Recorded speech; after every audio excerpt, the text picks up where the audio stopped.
Hello and welcome to Extra Life, the video games podcast about video games. It's not getting any better. It really isn't. We need to figure that out. We need to work on it. Perhaps our guest will have some ideas. Welcome to Extra Life, Athena Kugblenu. Hello, thank you for having me. That was a great introduction. Was it? No fat on that. Well, no so far we've got the video game podcast about video games. Yeah. We've got... That's what we like as comedians. We like conciseness. It works, yeah. We've got the video game podcast that exists. It's snappy. Which I think's the best snappy, one. Yeah. Listen, I know you've been on Radio 4 quite a lot recently, Athena. Do you think it's up to their standards? Do you think we get a gig on the Today programme? It exceeds Radio 4's standards, if I'm honest. I'm embarrassed for them now. Absolutely embarrassed. Women's Hour, put it in the bin. Yeah, Jane Garvey weeping into her feminist cornflakes. I love her so much. I don't need to be rude. I feel like I've just been disrespectful now. What is a feminist cornflake? Feminist cornflake? Yeah. It's a Frosty. Yeah. It's a Frosty, exactly. Don't you even know that? Call yourself a feminist, Keza. Terrible. Let's kick off. I tell you what, for the listener, Athena, why don't you introduce yourself? Who are you? I'm Athena Kugblenu. I'm a human, which qualifies me for this podcast because you forgot to mention it's for humans. You know, yes, it's not true. Dogs playing games. She's right. We need to work that in. And I'm a comedian, and I think I can call myself broadcaster now. I've done enough. So I say broadcaster? I reckon 8 appearances anywhere over any period of time makes you a broadcaster. Dude, I'm counting this. I'm counting this. Yeah, totally. No, this is broadcasting. This is cast, broad. There's a microphone in front of me. That's broadcasting. It's fine. It's good. In a nutshell. Cool. I'll add that to my slashy list. Yes. So obviously very accomplished comedian. Are you a gamer, Athena? You know what? I'm a retired gamer. Which is really funny because I was immensely into gaming for a large part of my life, into my early to mid 20s, and I just stopped. And so I was thrilled to be asked to be back on this podcast because I want to talk about what I used to love. And I think I jumped out at the point where it became like something you can make money from, which is annoying.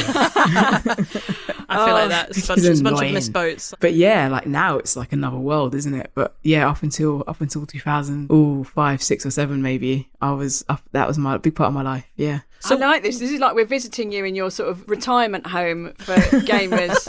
Reminiscing about how we never used to do stuff on the internet. It was 4 controllers, 4 people, a living room. Seriously though, I think retirement homes are going to be amazing when we're old. It's just going to be wall-to-wall Mario Kart on the N64 until we die. That's my hope. I think, to be honest, me and you, Keza, and you can come if you like, Athena, see what you think. I think we should all move into like the Namco arcade and turn that into a retirement home. Absolutely, it'd be brilliant. Oh yeah. I mean, for me, you said the N64. I feel like gaming peaked at the N64. I think it's lost its innocence now a little bit. Do you know, because it used to be about like gaming rather than it being a hobby. Do you know? Now guys play like FIFA, but they're not gamers. They're just playing FIFA. Oh, you're the second guest who's expressed such views about the downtrodden demographic of FIFA players. Yes, this is a controversial yet common opinion we are finding on this podcast, which features gamers, funnily enough. I think there is something really magic about that time, partly because it's when I grew up with games, so like there's that kind of golden nostalgia period. But there was something really magic about that time when progress was really fast as well. Like something really exciting and new happened in games every couple of years. So there was always something like 3D would happen and it just felt world changing. No, totally true. And also I think it's now got to the point where all the gamers who grew up in gaming are adults, so it doesn't feel as rebellious anymore. You know what I mean? Like your teachers game now. You know, my teachers didn't game. My teachers didn't have a Mega Drive. You know what I mean? It just didn't happen. It's like the mums and dads getting PS5s for Christmas this year. You know, so it's kind of that golden age. This was for us. This is for the youth. Yeah, and now it's for like everyone. So it kind of lacks that kind of, like I said, that rebelliousness, that childishness, that kind of, this is our time. Get out. It's me and my friends playing games now. Yeah, that's sad. I miss that. Athena, you've basically just said that Keza and I have ruined video games, which is not the first time I've even heard that, to be honest. Yes, we're on Twitter quite a lot.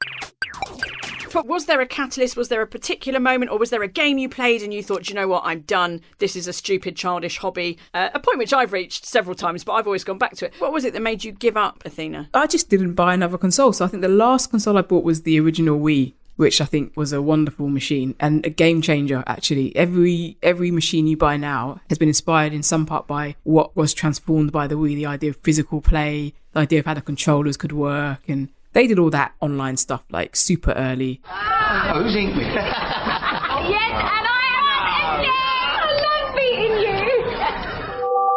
Fun for all the family.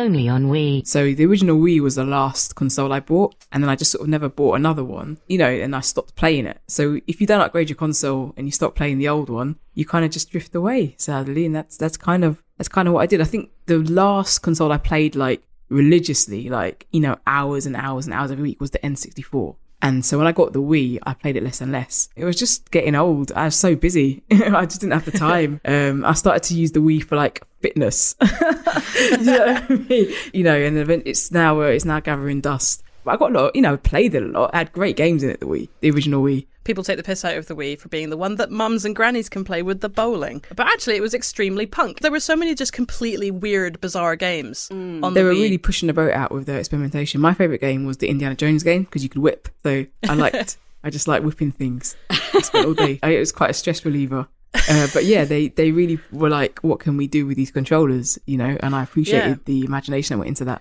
There was this game called Zack and Wiki, which I remember really fondly and no one else has heard of. I've heard of that. I couldn't tell you what it's about for the life of me, but I remember it vaguely. It was a puzzle adventure game, but it was based entirely around all the stuff you could do with the controller. So you'd be like trying to turn keys with it. You'd be using it as a whip. It was fascinating. Yeah, I really, really enjoyed it. But it's just like that kind of playfulness of the motion control. But the ultimate Wii game, lest we forget, and I do suggest anybody listening goes and looks at this on YouTube, was We Dare. Did you ever play this, Athena? I didn't play Wii Dare, but you know what? If it's that good, I'm going to find it on eBay. I'm going to start up my Wii again. I'm going to play it. I mean, good is a strong word for what We Dare was. Again, I really would recommend that you look up the trailer.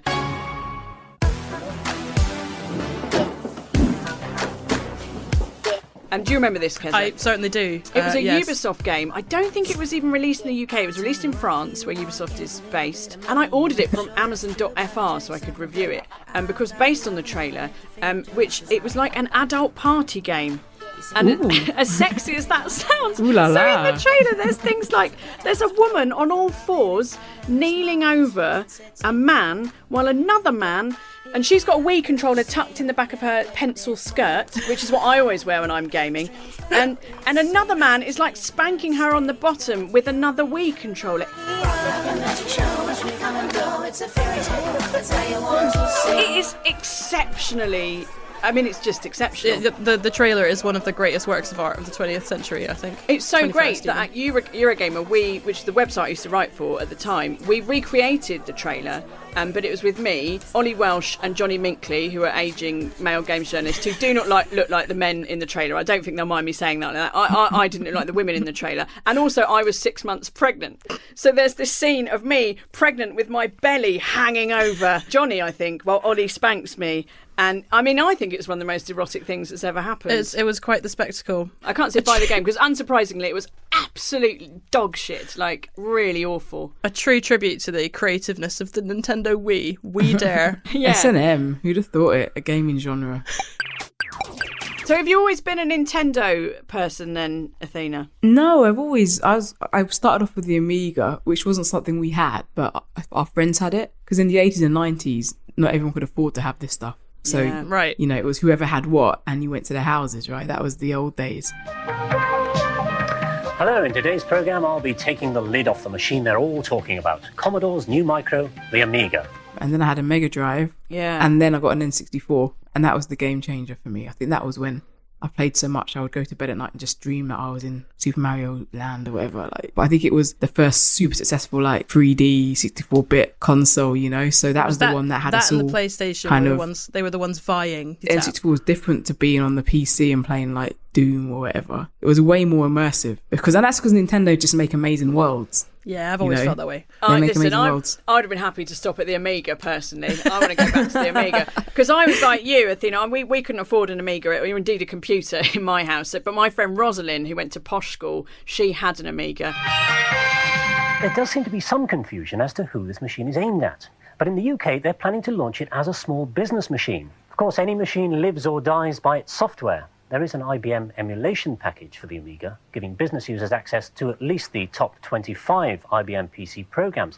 And I used to go around there, and I think we only had about 3 games. And we had Thundercats. Did you ever play Thundercats? No, and I wasn't even aware, because we had played loads of games, so many games. But I wasn't even aware there was a Thundercat game. But literally, they did do licensing was mad. So there was so much licensed stuff. So much of it was dreadful, though, as well. I remember a Batman game You know what I mean? Like, I think everything that came out had an Amiga 500 game. It was amazing. Yeah. Even like the Golden Girls, probably. So I wasn't aware of the Thundercats game. It sounds awesome.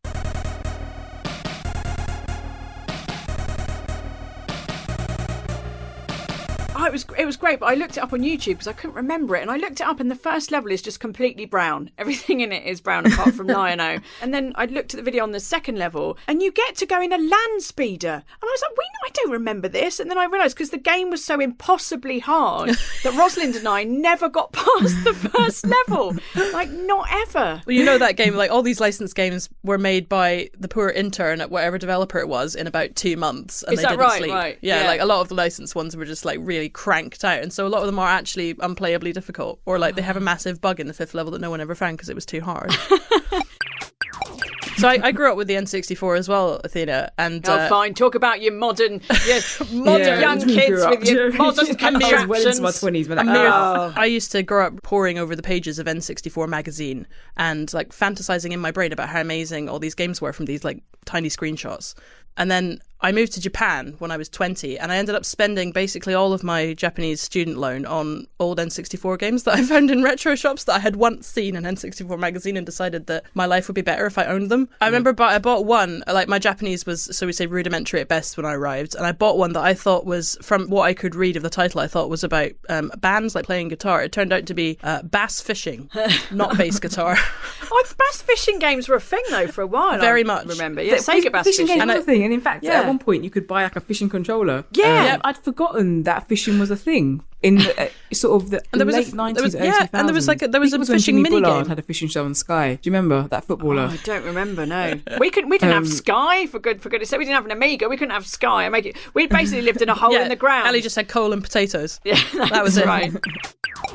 What were your N64 sort of highlights then? What do you remember most everyone's fondly? highlight was Goldeneye. Like, you know, it's just a game-changing game, man. Like, unreal. It was just the perfect level of being easy and hard.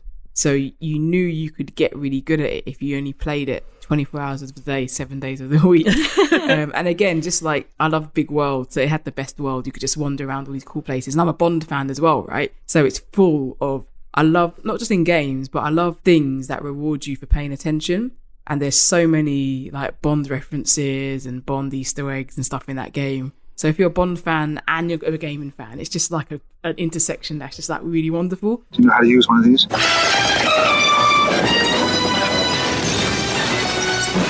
Goldeneye. Load a rumble pack and see how it feels when 007 meets N64. And lots of like cheats, you know, lots of like, you know, like the golden gun and all that stuff. And it was just the best multiplayer game. So we had these at home. I remember in our house at the time, we used to have these sort of big bean bags. One day I lived with an older brother, used to like to buy random stuff. And one day he came home with these huge bean bags. They were like these 6-foot bean bags. So I had 2 of them. And then I just remember one particular summer where we just had all our friends piled on these bean bags, just playing Goldeneye like constantly. So absolutely Goldeneye. And the other one would be Mario 64, which is just a tremendous game. Like, again, game changing. Because it's kind of like, I think with the Wii, it was too much, like you said, grannies and children. So with the N64, they got to a place where it was like, oh, okay, you know, whatever age you are, you're not going to be ashamed to play this game. Yo, listen up. We will not live in a two-dimensional world. We won't go in one direction or seek what we can say. We will walk through walls. We will take a look around us. We will not be confined. We believe in the path of least limits. We won't be told how to view the world. We will be in control of something. We will change the system. Yeah, they hit a nail very much on the head with that one. Imagine I've got a magic library of N64 games. I believe you have. I literally Keza, do. to be fair. I literally do have a magic I've got library about 5 of N64 actually. I've still got games. N64, but yeah. I kept them all. I never kept any of the boxes, so they're all worthless now, but they're still there. You got Mario Kart, you got Goldeneye. What other games would you pick out if I had every N64 game ever? Look, I didn't mind the follow-up to GoldenEye, which was Perfect Dark, Ah, which I thought was okay, actually. it was great for its time, I thought. Great for its time. Don't patronise it. No, but you know, Lara Croft wearing clothes, basically. That's ahead of its time, Yeah. man. It was Redhead Lara You've got a Croft wearing female clothes. It was character awesome. And she's the lead, and she's wearing clothes. Oh my god, this is outrageous. Lock down the ground floor. To the elevator. Affirmative. You know, I don't remember finding Joanne Dark. I mean, her name's Joanne Dark. It's not sexy. Joanne, not Americans. Americans would never call their character Joanne Dark. Well, it would be like Joanna. calling the other one Ian Bond. It just doesn't have the same ring to it. Do you remember on the Amiga there was a James Pond? James Pond. James Bond, yeah, Yes. yeah. The fish. And the a fish. James Bond He was wasn't a fish, he was a frog, mate. A frog. Yeah. They're perfect dark. Also, I don't know if anyone remembers this, but when the Phantom Menace came out, they brought out a game. You know those stupid little racers they had in the game? The game was basically a racing game with those racers. It was great. That was a great game. The PS1 game of the movie was also good. It's one of the 17 games I've completed in 25 years of gaming. It's very, very strong. Well, it's good to know that something good came out of the Phantom Menace. Yes. Well, in those days, I was a prequels apologist. Oh, of course you were. Because I was like, do you like Star Wars, Athena? I like I'm into Star Wars. I have the conventional view that the prequels are pretty dire. I can accept that now, but at the time, I was quite into Star Wars, and when the prequels, I just couldn't. You know, I was just in massive denial. I couldn't accept that they were absolute horseshit. Which now I understand I was on the wrong side of history.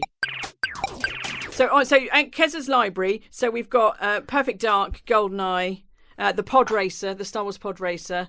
Anything Mario else? Kart. The great thing about Mario Kart is it's sort of the same game on every console, right? But it's so great. It's just they also, just make new levels and put new bits in. But I really like Mario Kart 64 was a good one.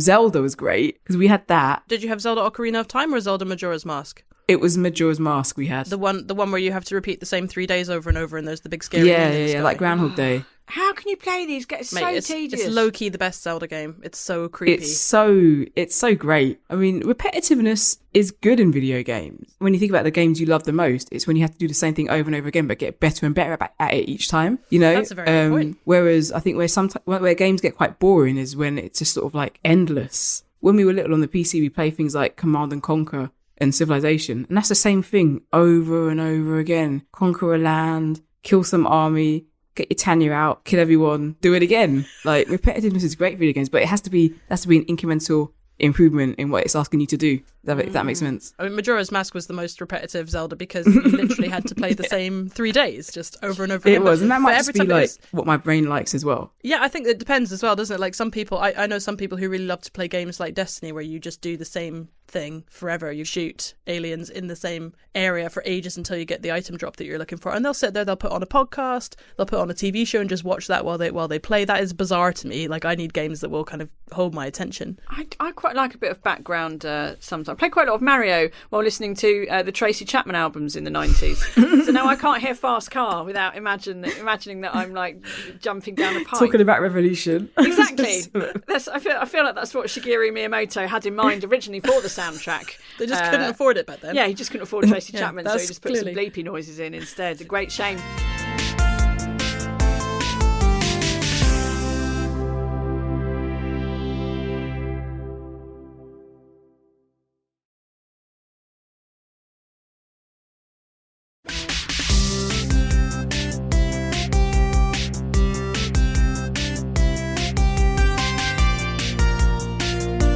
What about yours, Ellie? What's your N64 game for the Golden Vault? I think I only got an N64 and I bought one second hand actually when I was in my 20s, so a few years ago. And sorry, I just spat my water everywhere. Shut your face. And so yes, my N64 game was Pokemon Puzzle League. Have you played this, Athena? I've never been a Pokemon person. So no, but you'd like this. That's what I said. I was like, someone loaned it to me, and I was like, I don't like Pokemon necessarily. I don't know if I care that much. And he was like, no, you'll like this. It's like a puzzle game. My God! And we got this in our 20s, which, like many people, you know, the 20s was a time of, you know, lots of vodka and magic cigarettes.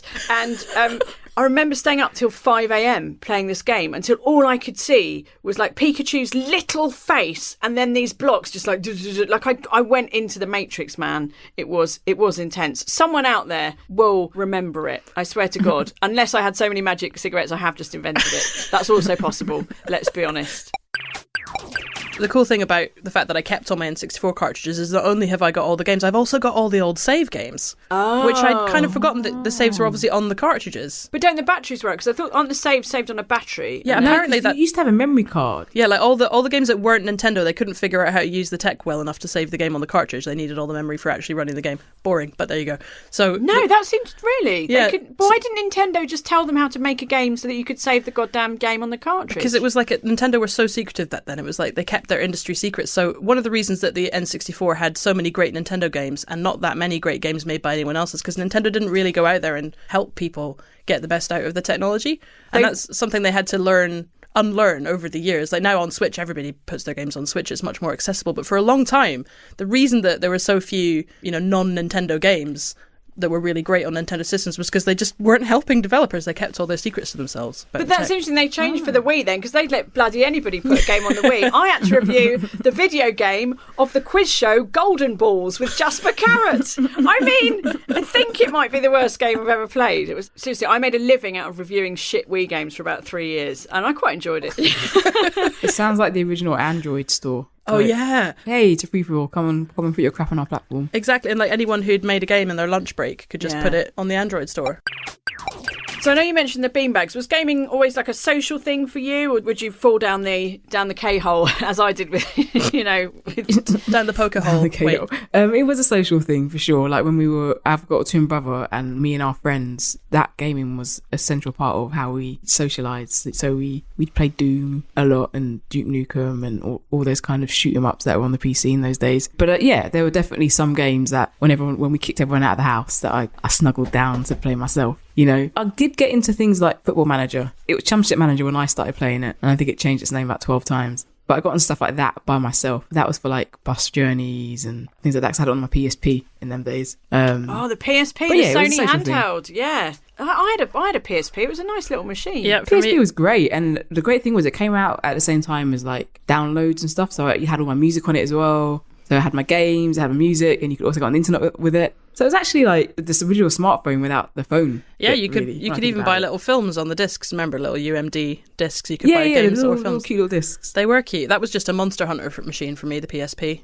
I got debilitatingly into Monster Hunter, which was at the time the hugest game in Japan. It sold billions. It outsold everywhere, and everywhere that you went, on the trains, public transport, everybody was always playing Monster Hunter on their PSP. And every cafe you went to, there'd be loads of people sitting around playing Monster Hunter. And it didn't have online multiplayer. You could only play it if you were sitting in the same room as someone. So I ended up getting kind of drawn into it because in Japan everybody's always very close together, because in the cities it's just there's always people everywhere. And then so I came back to Britain with like this love for this game that nobody would play with me. And then it finally got famous and popular a couple of years ago. They released Monster Hunter World. And finally, everybody's playing Monster Hunter, like 10 years too late for me. I'm over it now. I'm interested though. So you had a Sony handheld, but you never had a PlayStation, is that right? No, I never had a PlayStation. I played the original PlayStation when it came out. We used to play like Parappa the Rapper and all of them kind of original games. Kick, punch, it's all in the mind. If you want to test me, I'm sure you'll find the things I'll teach ya. Sure to beat ya. Nevertheless, you'll get a lesson from teacher. Now kick. Kick, punch. Yeah, but at that point, I think my retirement kind of I started thinking about my retirement when the PlayStation came out. I was still playing games, but I started thinking about pastures new. I like that you planned it. You planned to retire to video games. Get out while the going's good. Yeah, exactly. Can I ask, how old are you, Athena? 39. 39. So a couple of years older than me. So but it's interesting because most women sort of our generation that Keza and I have talked to, and including us, often went down the Lara hole, because Lara was this sort of figure that for once, she was the first figure really we could. And Joanna Dark, it turns apart out. from Joanna Dark. Yes. I mean, was it that you'd already sort of done the Joanna Dark thing, so Lara didn't appeal to you, or? No, I played Lara Croft. I played Tomb Raider on the PC. I had a couple of PC games, Lara games on the PC, and I clocked them both. Yeah, they were great games. They were great because you could do stuff. You could swim. You could kill dogs. I remember killing a lot of dogs playing Lara Croft. Any game in which you they can had kill those dogs. German Shepherd dogs, right? You had to kill a lot of them from memory. She must have a lot of pelts in her mansion. I used to get a lot of bizarre enjoyment. Do you remember there was like a training mode where you used to have to go into her massive garden and you could kind of like work out on her obstacle course? Croft I used to Manor. just do that for ages. I used to do that. I swear. I was into Tomb Raider for sure. Everybody who we've spoken to about Tomb Raider has been like, do you remember the obstacle course in her garden? That is like the most, the bit that everyone remembers about Tomb Raider. It wasn't just me then. Like, it wasn't just me that thought that was just great. No one ever goes, oh, do you remember when you went in that huge Indian temple in the jungle? No, and it's the never that. statue of Shiva came to life and hacked you to death with 6 scimitar. Everyone goes, oh, and there was like a scramble net and like a horse you had to vault over. And there was a butler. Yeah, There was a something butler. to climb. Yeah, it's relatable. Yeah, man. it was It's great. relatable. I think there's something about being able to switch off and just wander around an environment without consequence. And it's quite stress relieving. It's not like we were training. You know? I'm so pleased that other people did that and it wasn't just me. You were saying you were missing the time when playing games together meant being in the same room. I think that there is the kind of... obviously, there are still lots of games you can play together in the same room, but that whole thing of like the tangled cables, the 4 controllers, everybody having to sit cross-legged in front of the TV because the wires weren't long enough ever to get to anyone's couch in anyone's house. And also watching other people play games in that environment. Like you go around your friend's house and they'd have games that you didn't have. That's something that was unique to that time because now obviously there's Twitch and there's streaming and online gaming. But back then, like that experience of having a game that you only played at your mate's house. Like only one of our friends had Super Bomberman.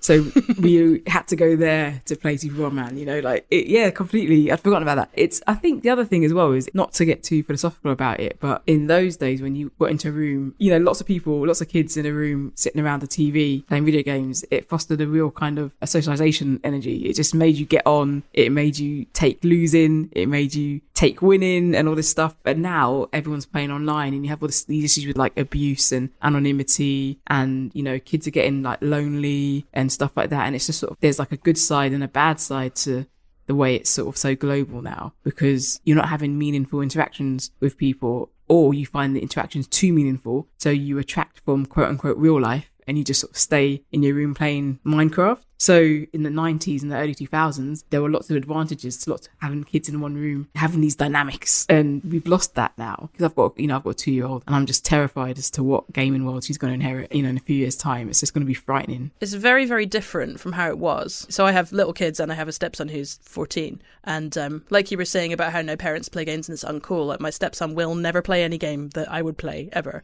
Like he'd die of embarrassment at the idea of playing a Zelda or a Mario or anything like that because those are games for lame mums, essentially. You know, he's right. I bet he's on Sonic the Hedgehog all day long. But I do really appreciate the way that for him, you know, because a lot of people are worried about the amount of time their kids spend playing, right? But I really appreciate for him that's you're supposed to do that. Okay, hanging out with his friends. It's like where he goes, like Fortnite or Destiny or whatever. It's where he goes to hang out with his friends. It's just like it's a virtual place rather than a real place now. This is it. I would say, Athena, at the risk of being massively patronising, I don't know you should worry too much just because, so my kids are 6 and 9, so I'm a bit further down the road. They do sleep, I promise you. Maybe yours does, don't know, but I remember when mine was 2, I was like, do they ever sleep? They do sleep. Oh, thank God. So my 9-year-old, he just started playing Fort Down. That's what it's the hot new thing the kids are all playing. It's like Fortnite, but it's the lockdown edition, so you just spend the whole game in one room. It's great. Kids love it. No, so he started playing Fortnite during lockdown because I had to do something with his time,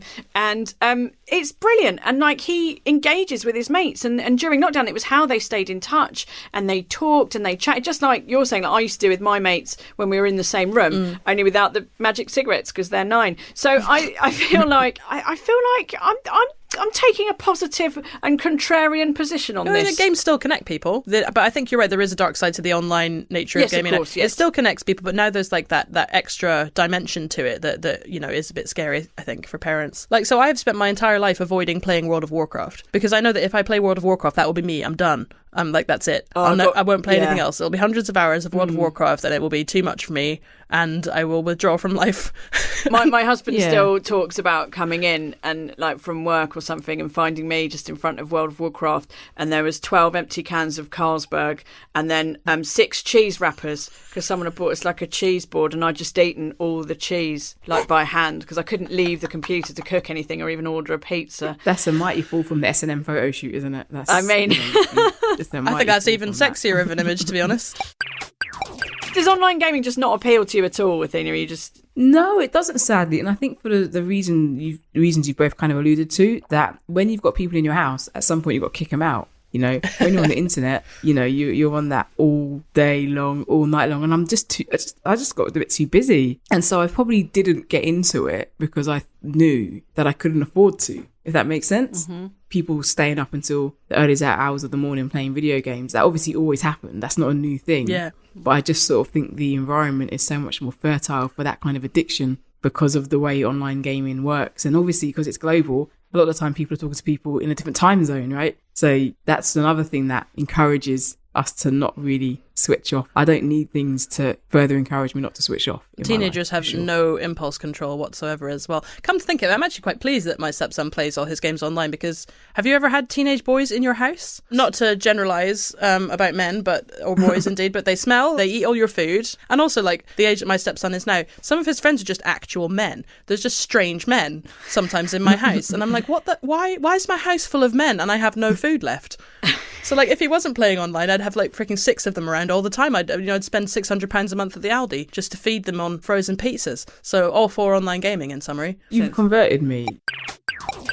Well, your little one is, did you say 2? Your little one? 2, yes. Yes. Yeah. So, how are you going to approach games with her? I'm going to let it sort of be child-led, really. So whatever she's interested in, there's going to be a point at which she goes, I want to play Quest of Kings or some new game that hasn't been invented yet. And I'm going to be, what the hell is that? And I'm going to want to do a bit of research to make sure it's not like there's some French S&M game or whatever. So it will be like, it will be child-led, I think. Whatever she's interested in, we'll try and accommodate. She's actually just sent me a WhatsApp and she really wants to play Fortnite. I don't know if you want to start the download now. And then when she wakes up from her nap, it'll be good to go. She's not allowed to play. She has to master the alphabet first, I think. Yep, when she masters the alphabet, then she can play Fortnite. I taught myself to read so that I could play video games. I really did. You know that's not a prerequisite. Well, for the game, I just wanted to know what it said. I really, really you know what you're playing, don't you? I really, because it was, what game even was it? It must have been the first Zelda. A friend had that I was constantly around their house, and I just really wanted to know what it was saying. Yeah, because there was lots of text, wasn't it? It was literally like you had to read most of that game. That was a book. It wasn't a game. Well, this is it. Games are educational. Did you ever play Donkey Kong Jr. Math?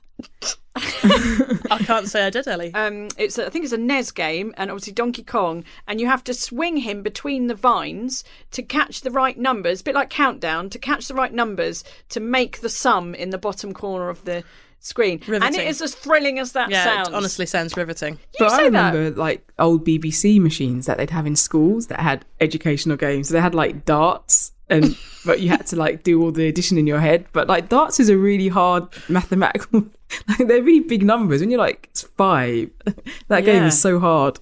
I have an embarrassing revelation. A few weeks ago I started playing Watch Dogs Legion, a game about saving London. And in the pubs in London, you can play darts. So I'm there trying to play, and I couldn't understand why I wasn't winning. Right, I'm like, I think this game's broken, it's bugged or something. I can't understand, because I was trying to get the highest score. That's what you do in games, right? You get the highest score. My partner walked in, he's like, "What are you doing?" I'm like, "Can you help me here? I can't figure out why I'm not winning this stupid darts game. Like, I'm always getting like the higher score than the other guy, but then it just randomly says I'm busted, I've lost." He's like, "Do you know how darts works?" Turns out, no, I had no idea. How old are you? How do you know how darts works? 32 years old. Did you never watch the Ali Pali stuff at Christmas? I'm too Scottish and too middle class to know how darts works. It turns 32 and you don't know how darts works. I know. God, what else do we have to go through? Right, first of all, love in tennis, that means 0. I'd explain cricket to you, but fuck knows what's going on there. I don't think Scottish people are genetically capable of understanding cricket. So it's not one of our things. So you're deep into your video games retirement. It's been over a decade now, Athena. Yeah. What would it take to tempt you back to our world? Oh, if you could put another 5 hours onto the day. So if we could have a 29-hour day, that would be great. Okay, I'll just make a note of that. Just work on it. Yeah. We'll get right on that. That'd be great. What if they brought out like a Goldeneye 2 or something like that? Oh, right. So listen, I'd be very tempted. Yeah. Right. If especially you're listening, if it was for the N64 as well, because I still got it. My N64 is in the box. I know where it is. I know I could just put it out and set it up real quick. So if they brought out a GoldenEye 2 for the N64, that would tempt me right back in. Yeah. She's in. Right, we're going to get her back, Keza. We're going to get her back on the team. Athena, you'd be one of like, I've known quite a few people who fell out of games, went into their retirement, but then when their kids got old enough to get into games, they were right back in there. So give it five more years. I foresee that. I honestly foresee that. It wouldn't take a lot. Your daughter it's like an addict, isn't it? The minute you sniff crack again, you're like, oh yeah, that's great. So, Athena, it's time now for our little second special guest of the day to come in. Hello! Hello. Hello, Athena, how are you? Great. All the better for seeing you. Excellent. You look well. You look very, very well. My name is Margaret Amiga, and I am the head of the top video games company, Amiga. And I have come here today because I'm bringing the Amiga back, Athena. I know what you said about Goldeneye, all that, but I think if there's one thing that can get you, Athena Kugblenu, out of retirement, it's going to be a new Amiga game. Am I right? That is exactly correct. That's all I ask for. That's all I ask for. It's not a lot, is it? So I want you to be part of this glorious new dawn of the Amiga. And so what I want to do is I'm going to ask you now to pitch to me your ideal Amiga video game. So my ideal Amiga video game, right, is like a mashup of Elite and Need for Speed. Right? So it's kind of like you have to race around the universe, but quickly. Because Elite was great, but it was the slowest game ever, and it just needed a bit of Need for Speed. So that's my thing. And no spice trading and all this crap. Anyway, no trading. I just remember Elite had a lot of diplomacy. That's not exciting for a game. However, Need for Speed had a lot of driving around. And I do remember the cool thing about Need for Speed is when your car crashed, the windscreen would crack, which we loved as kids. So we just crash all the time on purpose. So Elite with more speed, more crash landing, and like maybe like courses that go around like galaxies. Do you know, like imagine a race course so big, it's as big as a galaxy. Athena, this is supposed to be a comical section of the podcast, but somehow you've actually come up with what is actually an amazing idea for a video game. Normally people are just stupid. That's bloody brilliant. Get on it, Frontier Developments, people who now own the Elite franchise. Do it. I would literally play that. Me too. It's actually a great idea. You're hired, Athena. Thank you. We can discuss rates later, but I will tell you, business is booming. It is 80s rates, though, but you will earn upwards of £100 a year. Does that seem reasonable? You know what, man? I do it for the love, so that sounds generous, because I do it for the love, so that's fine. You're the best person I've ever met. I'm going to go back to... Where are Amiga based? Oh, Christ, I don't know. I'm going to go back to 1984 and tell everyone the good news. This is a great new dawn for video games. Okay, excellent. Good stuff, Margaret. All right. You got Margaret very excited there.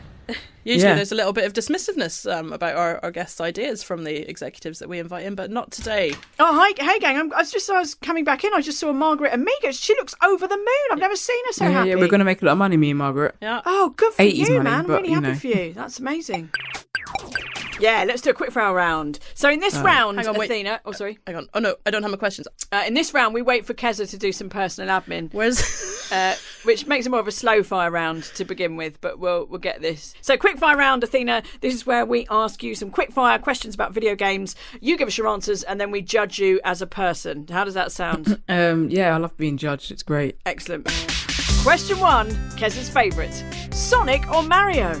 Oh, come on, Sonic. Yay! How's it going to be Mario? The games now, Mario. But as individuals, who would I want to have a drink with? Sonic the Hedgehog, without a doubt. I feel like that's actually fair enough. I'm going to concede that this time. Yes. Sonic crossing his hands and tapping his foot. Infinitely cool. Little waggy finger. Exactly. Final Fight or Final Fantasy? Final Fantasy. Goldeneye or Perfect Dark? Without one, there was not the other. Goldeneye begat Perfect Dark. It has to be Goldeneye. Playing as Oddjob in Goldeneye. Cheating or totally above board? Above board, man. Come on. That was a highlight. Yeah, come on. Move on. Not cheating at all. Stop it. That is controversial. It's gonna kick off on Twitter all over again. That one. Wounds. Shotgun or sniper? Oh, sniper. Sneaky. Sniper is the best. Warrior or wizard? Wizard. Street Fighter or Tekken? Street Fighter. Who says Tekken? What millennial says Tekken? Bring them to me. Show me. Outrageous. This is you know something? The Asbo generation say Tekken, all right? They say Tekken. Real people say Street Fighter. Nah, that's an outrageous thing to ask somebody. Outrageous. I'm so sorry. I feel like we've offended. Almost offensive. I'm sorry. We'll take it back. We'll just cut out. Cut out, Joel. Cut that out. I love that answer. It's great. Oh, Athena, thank you so much. You've been an amazing guest. Thank you very much. I'm so pleased. My pleasure. It's been great. So pleased to chat. I honestly feel like digging out my N64 right now. Do it. You won't regret it. I had a great evening the other night. Yeah, my husband just took our N64 on like a boys' weekend away, and they had a right old laugh. Oh. I mean, that's what he told me they did. Fuck knows, really. Yeah, that sounds like some kind of beard. We're going with the N64, love. It's all innocent. All right then. The respectability beard of the N64. Yeah. Sorry to plant that seed, but it just seems a lot of effort to make you. We're just platonic friends playing old video games. Listen, we've been married a long time. He can do what he likes, keep himself happy. Athena, we're told to end the show by saying game over, which obviously Ellie and I just won't do. So it's your opportunity in the style of your choice to give us a game over. Do you reckon you can do that? Yeah, go on. Sure. Game over. Yes! It's like a burp. No, it's growly. I liked it. Oh, very masterful. Thank you so much, Athena. My pleasure, man. Thanks for having me. Thanks, girls. You've been listening to Extra Life with me, Steve Activision. If you've enjoyed the show, don't forget to like and subscribe. You can find us on Twitter and Instagram at Extra Life Pod. Extra Life with Ellie Gibson and Keza Macdonald. Produced by Joel Morris. Assistant producer Alex Hart. Music by Wayne Shepard.